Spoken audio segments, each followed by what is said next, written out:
घणसोलीमधील नागरिकांच्या जीवाशी खेळ सुरू आहे। पिण्याच्या पाण्याच्या टाकीची दुरवस्था झाली आहे। अस्वच्छ आणि गढूळ पाण्यामुळे आरोग्याचा प्रश्न निर्माण होतोय। प्रशासनाने याकडे लक्ष द्यावं अशी मागणी नागरिकांकडून केली गेलेली आहे।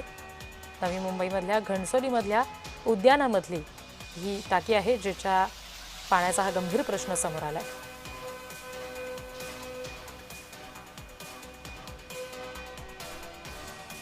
टाकी आहे तर ती पूर्णपणे म्हणजे खराब आहे। ही बोलतात की टाकी साफ करतो, हे करतो, ते काही टाकी साफ करत नाहीत, काही नाहीये। इथं लहान मुलं आहेत तर त्यांच्या आरोग्याचं पण थोडं लक्ष दिलं पाहिजे। जर नाही इथं साफ नाही झालं काय नाही तर आंदोलन करण्यात येईल असं माझं वैयक्तिक मत आहे। कळकळीची विनंती आहे महानगरपालिकेला, फक्त असं तुम्ही दाखवू नका की आमची महानगरपालिका हे करेल ते करेल, हा डंका फिरवते फक्त, पण इथं काही एक सुविधा देत नाहीत।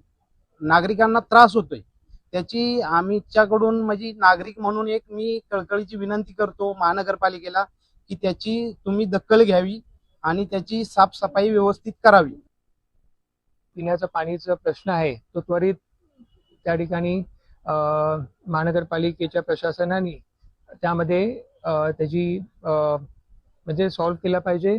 आणि यामध्ये जो पण कोण कॉन्ट्रॅक्टर यामध्ये दोषी आहे तर त्याच्यावर दंडाळ हे कारवाई तर करावी। आणि त्याचबरोबर आपल्याला त्याची जी कंपनी आहे ती ब्लॅकलिस्टेड महानगरपालिकेच्या पुढच्या कॉन्ट्रॅक्ट घेऊ शकत नाही असं त्यांना करायचं आहे। आणि त्यामुळे आपल्याला ती ब्लॅकलिस्टेड करावी ही आमची मागणी राहील।